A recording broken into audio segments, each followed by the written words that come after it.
اعوذ باللہ من الشیطان الرجیم بسم اللہ الرحمن الرحیم۔ آج 10 اکتوبر 2022 پیر کا دن اور 13 ربیع الاول 1444 ہجری۔ آج میں بات کرنا چاہ رہا ہوں یا ریکارڈ کرنا چاہ رہا ہوں وہ خیال جو اکثر میرے ذہن میں آتا ہے، بالخصوص ایک چینل ہے جناب صفدر بھائی کا، ایزی دین۔ وہ اکثر ان موضوعات پہ بات کرتے ہیں کہ جو ہمارے خطیب ہیں، علماء ہیں، ذاکرین ہیں، یا منقبت خواں، نوحہ خواں، نعت خواں، جو دینی عبادت اپنی ذمہ داری کے طور پہ پیشہ ورانہ طور پہ ان ذمہ داریوں کو نبھا رہے ہیں۔ اس پیشہ ورانہ طبیعت یا ضرورت کو ظاہر سی بات ہے کہ پیسوں کی ضرورت ہوتی ہے۔ وہ اکثر ایسی ویڈیوز، ایسے موضوعات پہ بات کرتے ہیں۔ میں سب سے پہلے ان کا تہہ دل سے شکر گزار ہوں کہ انہوں نے اپنے اس کام کے اندر اپنے وقت کو، اپنے ایفرٹ کو وقف کیا ہوا ہے، مخصوص کیا ہوا ہے۔ اللہ رب العزت ان کی توفیقات میں اضافہ فرمائے۔ لیکن یہ ایک آئی اوپنر ہوتے ہیں، جیسے بھی ریسنٹلی انہوں نے ایک مشہور ذاکر اہل بیت جو اپنے آپ کو کہتے ہیں، بہت ہی مقبول اور اب تو کائنڈ آف سیلیبریٹی ہو گئے، جناب فرحان علی وارث، ان کی ایک کال شیئر کی تھی کہ ان کے کوئی ریپریزنٹیٹیو ہیں جو ایک پروگرام کو کرنے کے لیے، ایک عزاداری کے پروگرام کو کرنے کے لیے کسی نے انہیں رابطہ کیا ہے، ان کے کوئی ریپریزنٹیٹیو سے بات ہو رہی ہے اور 2 لاکھ روپے کی انہوں نے ہدیہ رکھا۔ اس سے پہلے ایک کال تھی جو بہت ہی سینئر، بہت ہی پرانے، میری عمر سے زیادہ ان کی عمر اور ان کا تجربہ ہے، جناب حسن صادق صاحب۔ ان کی ایک کال لیک ہوئی تھی، وہ ایزی دین پہ نہیں بلکہ ایک الگ چینل سے، ایک الگ جگہ سے میرے پاس ہوتی ہوئی آئی، اور انہوں نے بھی اپنے پروگرام میں ایک جن صاحب نے ان کو رابطہ کیا کہ کراچی کے ایک امام بارگاہ میں آپ پڑھ دیں، تو انہوں نے 3 لاکھ روپے کی، یہ وہ ڈائریکٹ خود بات کر رہے تھے، ایک آڈیو کال وائرل ہوئی تو اس میں وہ خود بات کر رہے ہیں۔ اس کال کے اندر جو ایزی دین میں صفدر بھائی نے اپلوڈ کی، اس میں کوئی دوسرا بندہ ہے جو جناب فرحان علی وارث صاحب کے بہاف پہ بات کر رہا ہے۔ قصہ مختصر یہ کہ ہمیں تکلیف ہوتی ہے، ہم سوچتے ہیں اگر آپ ان سے بات کریں، ان سے پوچھیں کہ آپ ایسا کیوں کرتے ہیں، آپ تو بڑی مشہور ہستی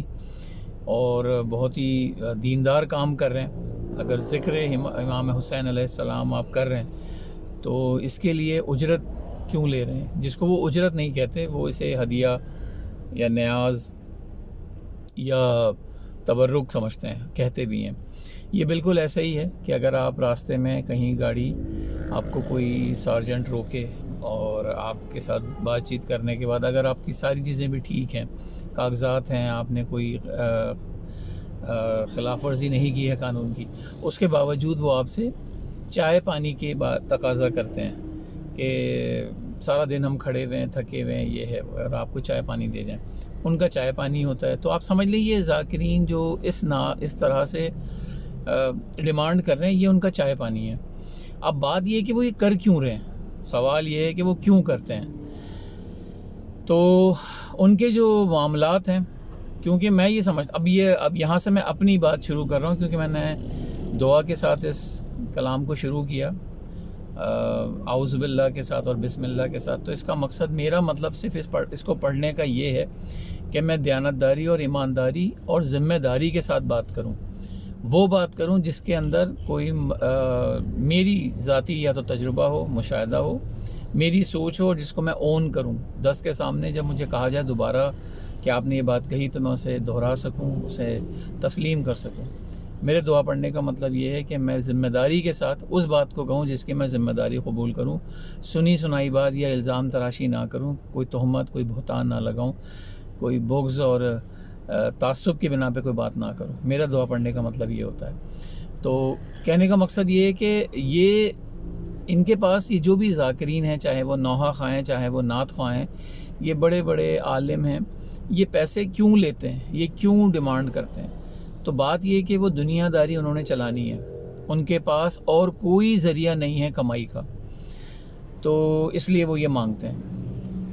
یہ ان کی مجبوری ہے۔ جہاں تک بات اچھی ہے وہ یہ کہ دینے والے اپنے خلوص اور محبت سے جو چاہیں دیں، میں سمجھتا ہوں یہاں تک بات ٹھیک ہے، یہ کرنا ان کا حق ہے۔ اگر میں کسی کو بلاؤں اور میں کسی کے گھر جاؤں تو میں اپنے اخلاص، محبت اور پیار کے ساتھ جو چاہے دوں، لیکن برائی وہاں سے شروع ہوتی ہے کہ جب میں مانگنا شروع کر دوں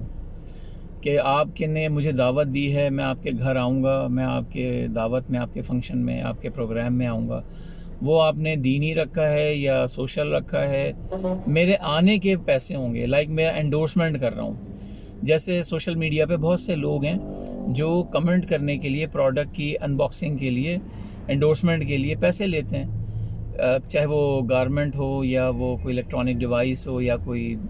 فریگرنسز ہو۔ ایسے بہت سے سیلیبریٹی ہیں جو اس پروڈکٹ کو انڈورس کرنے کے پیسے لیتے ہیں، وہ ایمبیسڈر ہوتے ہیں اس پروڈکٹ کے۔ تو ہمارے یہ جو لوگ ہیں، ہم نے ان کو ایک عزاداری کے ایمبیسڈر بنا دیے ہیں۔ ظاہر سی بات ہے پھر وہ انڈورسمنٹ کے لیے آتے ہیں اور اس کے لیے کراؤڈ آتا ہے۔ تو اگر آپ منتظم سے پوچھیں گے کہ آپ کیوں پیسے دے رہے ہیں، تو وہ یہ کہتے ہیں کراؤڈ آتا ہے، لوگ آتے ہیں، سننے والے آتے ہیں۔ تو خرابی یہ ہے کہ ہم نے بھی انہیں کہیں نہ کہیں ایسی اہمیت دی ہے کہ وہ آئیں، اور ان کے آنے سے ہمارے ہاں لوگ آئیں گے، کراؤڈ آئیں گے، تو منتظم اس لیے پیسے دے رہا ہے، وہ اس لیے پیسے لے رہے ہیں کہ ان کے پاس اور کمائی کا کوئی دوسرا ذریعہ نہیں ہے۔ تو یہاں ذمہ دار یا قصوروار خالی فرحان علی وارث یا حسن صادق صاحب یا ان جیسے اور لوگ خالی وہ نہیں ہیں، صرف وہ ذمہ دار نہیں ہیں، اس میں ہماری بھی ذمہ داری ہے کہ ہم غیر معروف نام کے لیے جاتے ہی نہیں ہیں۔ یہ گزرتے ہوئی عزاداری کے ساتھ ایک نیا جو شو یا ایک نیا پیٹرن سامنے آ رہا ہے، وہ یہ کہ بینر، ایک زبردست سا بینر میں میری تصویر آئے گی، میرا نام آئے گا، اور وہ تصویر کتنی بڑی ہوگی، وہ بیچ میں لگی ہوئی ہوگی، چھوٹی سی تھمبنیل کے طور پہ نیچے ہوگی، یا بڑی لگا کے اوپر ہوگی۔ اب جو پڑھنے والے ہیں وہ اس چیز پہ بات کرتے ہیں کہ آپ نے بینر شیئر کیا نہیں کیا، بینر میں میری تصویر کہاں لگائی ہے۔ اور منتظم جو ہیں، ناظم جو ہیں، یا چاہے وہ امام بارگاہ کے ہوں یا کوئی گھر پہ اپنے کر رہے ہوں، وہ پیسے دے کر اچھے سے اچھا، بلکہ کئی ملٹیپل پیٹرن اور تھیم کے بینرز بنوا رہے ہیں۔ ان بینرز میں ان کے نام لکھے جاتے ہیں، ان کے پوز ہوتے ہیں۔ میں یہ ساری باتیں سنی سنائی نہیں کر رہا ہوں، کیونکہ چھوٹا موٹا میں شوق رکھتا ہوں اس ذکر کا، اور میں بھی کرتا ہوں، میں اپنے فرزند کو بھی ترغیب دیتا ہوں، وہ بھی پڑھنے جاتے ہیں۔ تو لوگ ہم سے رابطہ کرتے ہیں، پوچھتے ہیں، بتاتے ہیں کہ آپ تصویر بھیج دیں اپنے بیٹے کی، تو میں نے بھیجی بھی ہیں، لیکن میں نے دیکھا کہ آبزرو کیا کہ وہ تصویر جو ہے وہ اس لیے لگائی جا رہی ہے کہ لوگ دیکھ لیں تو اس سے اس کی پذیرائی ہو۔ پڑھنے والا اپنی پذیرائی کے لیے چاہ رہا ہے، لگانے والا اسے شوق سے، خوشی سے لگا رہا ہے، لیکن جب تک وہ بچہ یا میں یا کوئی اور آدمی غیر معروف ہے تب تک تو کوئی ڈیمانڈ نہیں ہے۔ لیکن جب میں نے معروف لوگوں کے بارے میں معلوم کیا تو پتہ چلا کہ یہ ان کی ڈیمانڈ ہے کہ آپ بینر لگائیں اور بڑا لگائیں، اور ان کی تصویر واضح ہو، نمایاں ہو، اور ان کے تبرک ان کی مرضی کا ہو، اور صرف ان کا نہیں، ان کے ساتھ جو سنگت آئے گی، جو لوگ آئیں گے، ان کے لیے ہو۔ یہاں تک کہ اگر وہ دوسرے شہر کے لیے آپ انہیں بلا رہے ہیں تو وہاں تک کا ان کا آنے جانے کا حساب کتاب دیں۔ بالکل ایسے ہی ہے جیسے آپ کسی ایکٹر یا ایکٹریس کو اپنے پروگرام، اپنی بیٹی کی شادی میں یا بیٹے کی سالگرہ میں بلائیں تو ان کی ایک ڈیمانڈ ہوتی ہے۔ تو دونوں ہی غلط ہو رہا ہے، جو ڈیمانڈ کر رہے ہیں وہ بھی ظلم ہے، لیکن جو اس ڈیمانڈ کو پورا کر رہے ہیں صرف اس لیے کہ لوگ آئیں، کراؤڈ آئے، رش آئے، اور لوگ اس بات کی تعریف کریں کہ یار آپ کا جو پروگرام ہوا تھا نا، او ہو کیا زبردست عزاداری ہوئی تھی، کیا نعت کا پروگرام تھا، کیا آپ نے مجلس برپا کی تھی۔ تو ہمارے اندر بھی چونکہ ہم نے یہ ڈیمانڈ کریٹ کی ہے تو سپلائی ہو رہی ہے۔ ہمیں ڈیمانڈ ختم کرنی چاہیے تاکہ سپلائی خود بخود ختم ہو۔ یہ میری سوچ ہے، ضروری نہیں آپ اس سے اکتفا کریں، لیکن بہرحال اگر اس میں کہیں کوئی تبدیلی کی ضرورت ہے تو میں ہر وقت اس بات کا اقرار کرتا ہوں کہ میں عقل کل نہیں، حجت نہیں، یہ میری آج کی انڈرسٹینڈنگ ہے، یہ میری آج کی سمجھ ہے، سوچ ہے۔ اگر اس میں کہیں اصلاح کی ضرورت ہو تو مجھے کمنٹ کریں، مجھے بتائیں۔